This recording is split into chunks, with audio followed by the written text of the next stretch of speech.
I don't want to waste too much of your time with an intro, so here's 30 minutes of useless baseball facts. Lou Whitaker was the starting second baseman for the American League in the 1985 MLB All-Star Game. He forgot most of his Tigers uniform and equipment before flying out for the game, only having his socks and uniform pants. So he ended up playing in a Tigers hat and jersey he bought at the concession stand. He borrowed a helmet, a glove, and batting gloves from other players. However, there was one last issue. The jersey he bought didn't have a name or number on the back. So a clubhouse attendant drew his number in with a marker and stencil on the back. Just his number though. His name wasn't quite there like it usually is on Tigers jerseys. And it was so obvious how last minute this uniform was that this jersey worn in the game is now in the Smithsonian.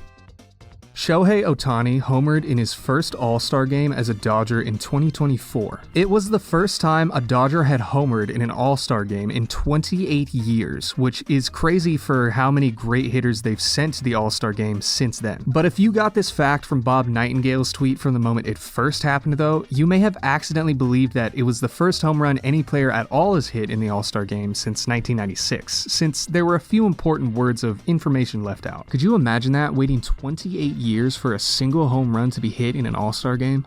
It's the All-Star game. There's gonna be home runs hit.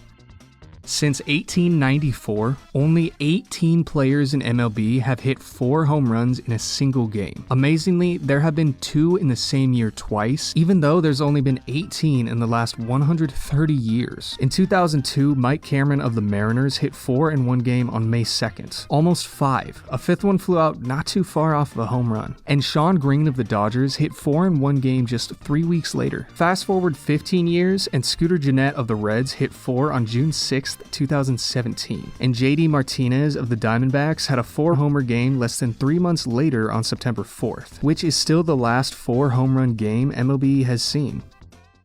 Ben Sheets was a 4-time All-Star pitcher who both struck out 18 guys in a single game and pitched an immaculate inning in 2004. But the best game he'd ever pitched was not as an MLB pitcher, a minor league pitcher, or even a high school pitcher. In the gold medal game of the 2000 Olympics, Sheets pitched a complete game shutout against Cuba, maybe the best international team in the world at this time, striking out 5 batters, walking none, and only giving up 3 singles all day. Only one hitter reached second base in the entire game, and he did this in maybe the biggest game he's ever pitched.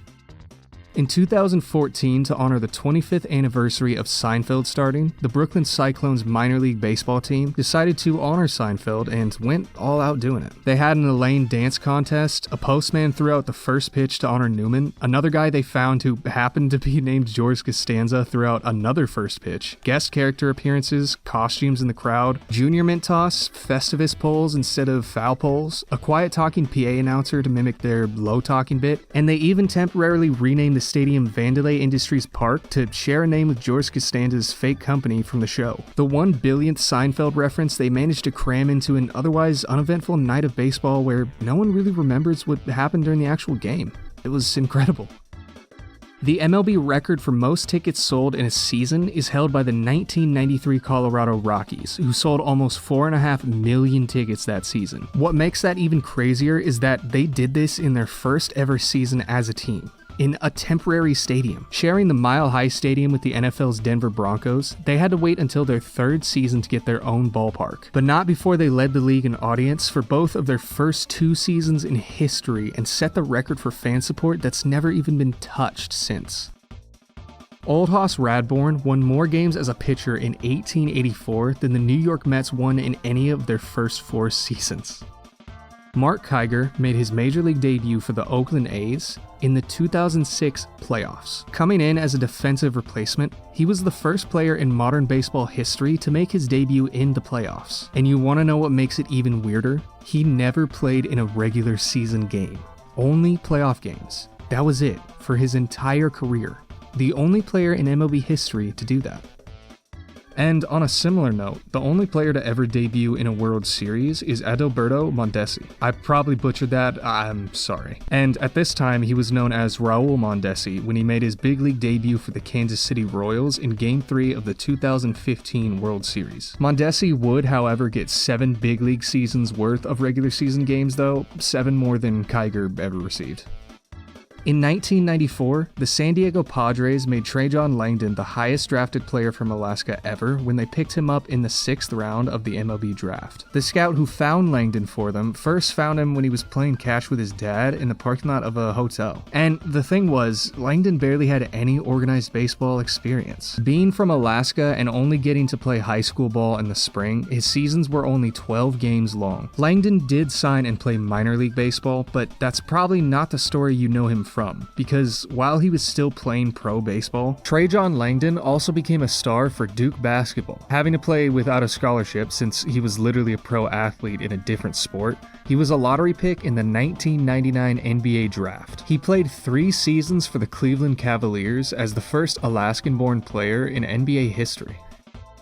If you took 1,000 stolen bases away from Rickey Henderson's career total, which is more than any player other than Rickey Henderson has in general, Rickey would still have more career steals than any active player does as of 2024.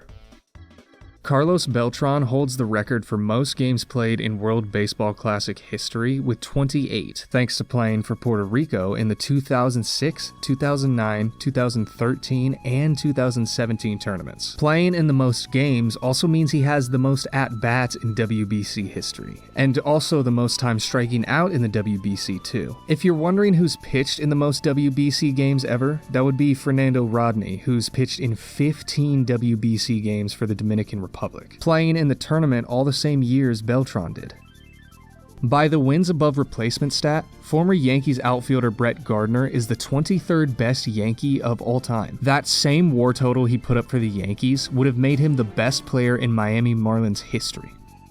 Former Seattle Mariners outfielder Jay Buhner had a shaved head, so the team had a little promotion idea. If a fan was willing to shave their head bald, or better yet, already be bald themselves, the Mariners would give them free tickets to the game. They started this in 1994, it was a huge hit, and they'd run the promotion back nearly every year for the rest of Buhner's career. On opening day in 2017, Madison Bumgarner of the Giants became the first pitcher in MLB history to hit 2 home runs on opening day. And you want to know what makes this dominant day at the plate even crazier? He took a perfect game into the 6th inning. Just an unbelievable start to the year for Bumgarner, even though the Giants still somehow wound up losing the game 6-5 to the Diamondbacks. The heaviest player in MLB history was former Baltimore Orioles first baseman Walter Young, whose listed weight during his one and only MLB season in 2005 was 322 pounds. In 1997, it was reported that the Houston Astros were seriously considering changing their name for when they'd move into their new stadium. And the top choices were the Houston Diesels, Houston Wildcatters, and Houston Buffs. Good thing they've never changed because they've now won 2 World Series championships as the Astros. And nothing bad has ever happened with that. The record for most different stadiums homered in by one player in MLB history is 45 by Sammy Sosa. That's basically what hitting over 600 homers while playing for 18 seasons in an era where new ballparks pop up practically every 5 minutes will do for you. And the number 2 spot is held by Ken Griffey Jr. with 44. Glenn Williams made his MLB debut for the Minnesota Twins in June of 2005. He went on a 13-game hitting streak in his first 13 career games, got sent back down to the minor leagues, and never played in MLB again. The highest drafted siblings in MLB history are the Upton brothers. BJ, later known as Melvin Upton Jr., went 2nd overall in 2002 to the Devil Rays, and Justin was 1st overall to the Diamondbacks 3 years later. On the last day of the 2013 season, Henderson Alvarez of the Miami Marlins pitched a no-hitter. You've never in your life seen a clip of Alvarez celebrating that no-hitter on the mound though, because there isn't one. When Alvarez got his no-hitter, he was in the on-deck circle getting ready to bat in the bottom of the 9th inning. The Marlins won the game on a walk-off wild pitch. Alvarez's day was done with 9 hitless innings. This is the only time an MLB no-hitter has ever been clinched while the pitcher was in the on-deck circle. Jose Offerman is the last player to make over 40 errors in a season, making 42 for the 1992 Dodgers. Herman Long is the all-time MLB record holder for most errors made in a career with 1,096. One of only 4 players ever with 1,000 or more errors. All 4 players made their MLB debut before 1900, so it's been almost impossible for any modern player to even come close to this. The Kansas City Royals were once offered a chance to switch from the American League to the National League. When MLB was adding 2 new teams in 1998, they needed one AL team to move over to the NL to rebalance the amount of teams in each league, because they weren't quite ready to do what they did in 2013 and have an odd number of teams per league. But the Royals said no, so MLB pivoted to their next choice, the Milwaukee Brewers, who said yes, and they've been part of the NL Central Division since 1998. As of 2024, the most recent country to have their very first MLB player born in that country play in the big leagues is Peru, when Jesus Luzardo debuted for the Oakland A's in 2019. Tyler Austin had his first MLB at-bat on August 13, 2016 in a game for the New York Yankees, and he hit a home run. A tremendous and somewhat rare accomplishment to hit a home run in your first big league at-bat, and well, isn't that something? Aaron Judge is stepping up right after him for his first big league at-bat. Never before have 2 rookies hit home runs in their first career at-bats back-to-back. Wouldn't it be crazy if... Judge hits one to center field and deep. Going back, Kiermaier, turning, looking, see ya! A monster home run! In 1979, pitcher Ed Farmer of the White Sox intentionally hit Royals hitter Al Cowens in the face, fracturing his jaw, breaking some of his teeth, and causing him to miss over 20 games with injury. Cowens believed that he was hit on purpose, and Farmer said he did it because Cowens was trying to steal signs from the catcher. Cowens became a Detroit Tiger, faced Farmer again the next year, and hit a ground ball to shortstop off of him. You may notice that Cowens didn't even bother running to first base on this play, and that's because he instead ran towards Farmer to just start brawling. Obviously, Cowens received a suspension for this, but Farmer took it a step further and filed a criminal complaint against Cowens, resulting in an arrest warrant being created for him. All of this from an incident starting with an on-field MLB player's fight. At one point, the Tigers manager even kept the cops out of their clubhouse because they wanted to arrest Cowens. Then comes maybe the craziest fact of this whole string of facts in this story. They would make up that same year. Before a game in September of 1980 between the White Sox and the Tigers, Cowens and Farmer exchanged their team lineup cards at home plate and shook hands, putting the beef to bed once and for all. Ryan Zimmerman, the first player ever drafted by the Washington Nationals, hit a walk-off home run in the first new stadium the Nationals ever had. He retired 13 years later, having only ever played for the Nationals and eventually winning a ring during the team's first ever World Series win. 8 players have struck out 6 times in a single MLB game. The most recent was Jeff Jenkins of the Brewers, who did it in 2004. All 8 players did it as a result of games going to extra innings. Clayton Kershaw once pitched a perfect game in high school where he struck out every single batter he faced. In 2023, Division I college baseball saw a new record set for home runs per game across the entire level of competition, breaking the previously untouched record from 1998 after 25 years. In 2024, the record was broken again, and we had a new highest rate of home runs per game in D1 college baseball for the second time in 2 years. It took the Texas Rangers franchise 50 seasons of existence to play a postseason series that wasn't against an AL East opponent. Their first 5 playoff series ever were the 1996 ALDS, the 98 ALDS, the 99 ALDS, the 2010 ALDS, and the 2010 ALCS. 4 of those were against the Yankees, and the other was against the Tampa Bay Rays, all AL East teams. They had to get to the 2010 World Series against the San Francisco Giants to play a playoff series against any team at all that doesn't live in the Eastern time zone. And unfortunately, they lost that World Series to the Giants, by the way.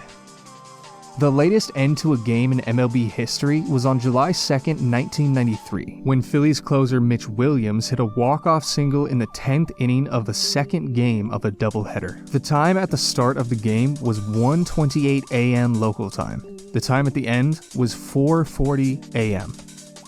The 2021 St. Louis Cardinals may have had the best collection of individual defensive players in MLB history, as they became the first team to have 5 players with Gold Glove awards. Paul Goldman at first base, Tommy Edman at second base, Nolan Arenado at third base, Tyler O'Neill in left field, and Harrison Bader in center field. All 2021 Gold Glovers, all St. Louis Cardinals. During the most recent MLB players' strike, nearly every team went into 1995 spring training with replacement players except for one. The Baltimore Orioles were prepared to just not have a team for 1995 if push came to shove. Playing a single game with replacement players would have killed Cal Ripken Jr.'s consecutive games played streak record, which he did wind up breaking in 1995 when the strike was resolved, plus the Orioles owner was a labor union lawyer. Jamie Moyer played on the 2012 Colorado Rockies with Charlie Blackmon, who's still on the Rockies today 12 years later. Moyer also had a teammate who had a teammate early in their career that was born in 1922. The San Diego Padres went from their first season in 1969 all the way through 2020 without having a single no-hitter. Joe Musgrove would give them their first no-hitter in April of 2021, and that was made even more special by Musgrove growing up in the San Diego area as a Padres fan. He also did this in just his second ever game he pitched as a Padre. After the 2000 MLB season, Mets relief pitcher Turk Wendell, who wore number 99, signed a contract with the team worth $9,999,999.99. This is also a guy who would regularly brush his teeth in the dugout during games and repeatedly insist that he wanted his last ever season in MLB to pay him $0. So Turk Wendell was just wired differently than any of us. The only thing that would have made this better is if he did it a year earlier and signed a contract in 1999. In Game 2 of the 2022 AL Wildcard Series between the Rays and the Guardians, these teams became the first ever to do what we're about to talk about in postseason history. It was the 15th inning and the score was 0-0. The first scoreless tie to go on this long in playoff history. The teams combined for 11 hits in total across 30 half innings, with the game being prolonged by the lack of a runner starting at second base in playoff games like they do in the regular season. Shout out to Oscar Gonzalez for hitting a walk-off home run for the Guardians to win this game, 1-0, in the bottom of the 15th. Jumping off from the last one, it gets even wilder, because that record didn't even last the entire 2022 postseason. Game 3 of the ALDS, the Astros are playing the Mariners in Seattle when Jeremy Pena hits a solo home run to make it 1-0 Astros. It was the top of the 18th inning. 17 full innings of playoff baseball, no runs scored. Astros win 1-0 in 18, stealing that longest playoff game that stayed scoreless record right out of the jaws of that Guardians-Rays game from literally 1 week before. Terrence Gore has only played in more than 17 games in a single MLB season once, but he has been a part of 3 different World Series winning teams. His job for those teams was essentially just be a pinch runner, as he's almost indescribably good at that role. Good enough that he was part of the 2015 Royals, the 2020 Dodgers, and the 2021 Braves championship seasons. He has 3 career extra base hits and 3 different World Series teams he's appeared in for a game. Bobby Cox holds the record for most ejections for a manager. In his over 30-year career as a manager, he was ejected 162 times, beating John McGraw's record of 121. Only 3 managers have ever joined the 100 ejection club in MLB history. The entirety of MLB gets their mud from one guy named Jim Bentliff. Every year, he takes a trip to the New Jersey side of the Delaware River, the exact spot is kept a secret, and excavates 1,000 pounds of mud. He then screens it and stores it over the winter to sell to MLB the next season. Little people are banned from playing MLB. The reason comes down to the strike zone because the strike zone itself is based on the batter. Here's a diagram to show you what I mean. This means that if you are under a certain height, MLB doesn't specify a certain height you have to be to play, but you also can't be too short, so I'm not quite too sure how that works. The strike zone would basically be on the ground, making it pretty hard to pitch to, so they ban small individuals. Ted Williams, yes, that Ted Williams, never hit 200 or more hits in a single season. The reason his on-base percentage was so good was because he got walked a lot. MLB used to be very strict on how the cleats players wear should look. You may have seen players rocking custom cleats, but you might not know that it wasn't until 2019 that MLB finally allowed custom cleats. Barry Bonds hit 762 home runs and stole 516 bases over his 22-season career. No other player in MLB history has even gotten 400 of either of those stats. During the construction of the New York Yankees Stadium, a construction worker who was a Red Sox fan buried a David Ortiz jersey under the concrete behind home plate. The reason being he wanted to curse the Yankees. Shortly after, a different construction team found the spot where the jersey was hidden and dug it back up. The Yankees won the World Series that same year. An MLB manager once admitted to making a lineup by throwing a bunch of his players' names into a hat. Yeah, that's real. May of 2024, Ron Washington, Los Angeles Angels. A major league manager unironically claimed he made up the lineup at random. As of 2024, the St. Louis Cardinals have not had back-to-back seasons with a losing record since the 1950s. Vladimir Guerrero Sr. and Jr. are the only father-son duo to both have won a home run derby in their career. The Boston Red Sox went 86 consecutive years without winning a single World Series, then won 4 in the span of the next 15 seasons. Mike Trout is a 3-time MVP center fielder, but has never won a Golden Glove in his entire career. The 1991 World Series featured 2 teams that both finished in last place the year before, and yet the Minnesota Twins and Atlanta Braves still played what is generally considered one of the greatest World Series ever played. Herb Washington played in over 100 Major League games for the Oakland Athletics, but never once got an at-bat or an inning on the field. Every single appearance of his career was as a pinch runner, as he was signed in the first place due to his successful background as a sprinter. Former Washington Nationals infielder Adrian Sanchez owns the record for most cheesesteaks eaten in a single day in the Phillies visiting clubhouse, having scarfed down 10.5 in just one day in 2021. Brandon Finnegan is the first and only pitcher to pitch in the College World Series and the MLB World Series in the same year, doing so for the 2014 TCU Horned Frogs and the Kansas City Royals. Despite being a 4-time All-Star in Cleveland and a 0-time All-Star in New York, Francisco Lindor actually has a higher OPS plus through 3.5 seasons as a New York Met than he did in Cleveland. Andrew Romine of the Detroit Tigers is the most recent MLB player to play all 9 positions in the same game. The 1993 San Francisco Giants have the most wins in history for a team that didn't make the playoffs, winning 103 games only for the team ahead of them in their division, in a time before the wild card existed, to win 104. John Elway won 2 Super Bowls as a Denver Broncos QB, but the MLB franchise he played in the minors for was still just as successful. Considering his former employers, the New York Yankees, won 2 World Series titles during Elway's NFL career, and then 2 more for good measure the first 2 years he was retired. Randy Arozarena broke out in the 2020 postseason by being the first player to hit 10 home runs in a single playoff run. What made this all the more unexpected was that in his entire career through 2020, he had just 8 career regular season home runs before hitting 10 in just 20 postseason games. The 2015 Mets were no-hit twice in the regular season and still made it to the World Series that same year. Good on you, Mets. Ken Griffey Jr. was the 3rd highest-paid Cincinnati Reds player in 2023. He stopped playing for them in 2008. Nolan Ryan not only has the most no-hitters in MLB history, he's tied for having the most one-hitters in MLB history too. So no one has more one-hitters or no-hitters than him.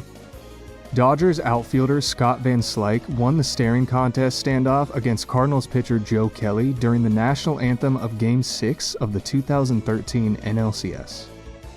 The last 2 winners of the pitching crowns in a full season, not counting Shane Bieber's in a shortened 2020, both happened in the same season. Justin Verlander and Clayton Kershaw both led their leagues in wins, strikeouts, and earned run average in 2011. Mark Hendrickson is the most recent player to play in both NBA and MLB. The most recent pitcher to get a walk-off hit was Max Fried when he did it for the Braves against the Marlins on July 4th, 2021.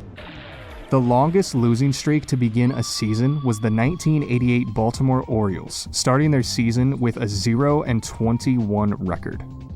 Bobby Richardson is the only player to ever win a World Series MVP for the team that lost, doing it for the 1960 Yankees. Satchel Paige is both the oldest known player to make their MLB debut when he was 42 in 1948, and the oldest player to ever play Major League Baseball when he was 59 in 1965. You could pick two MLB Hall of Famers in history, and Barry Bonds would have more MVPs than both of them combined. Jim Bunning is the only U.S. Senator in history to have also pitched a perfect game in MLB.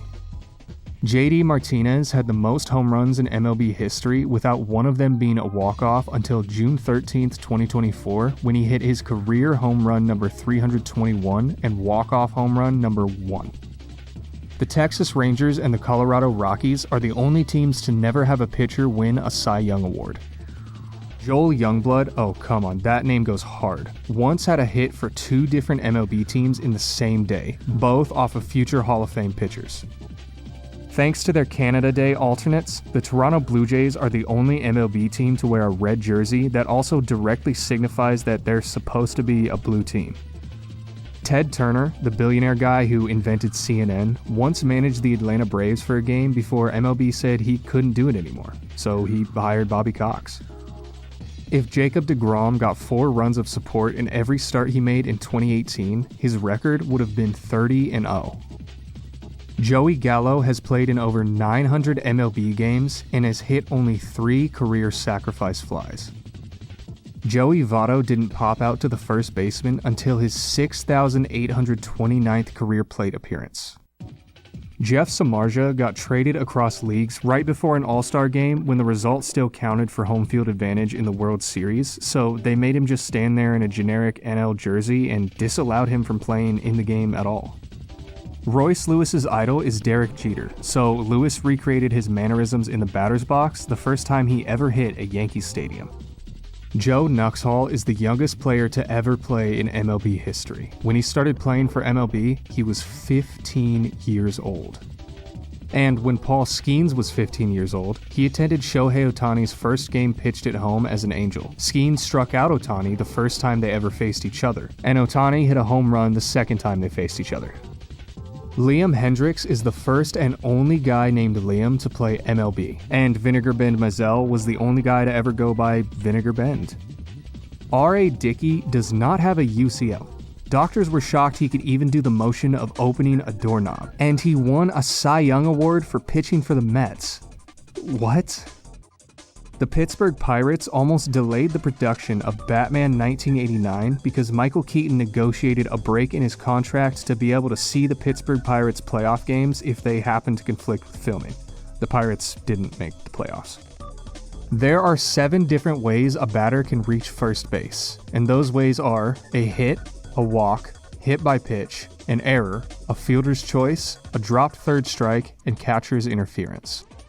The eephus pitch is the slowest pitch in baseball. It's basically just an arching rainbow pitch that has an average of like 40 miles an hour. The slowest pitch to ever be called a strike since the StatCast era started in 2008 was 31.1 miles per hour, thrown by Brock Holt in 2021.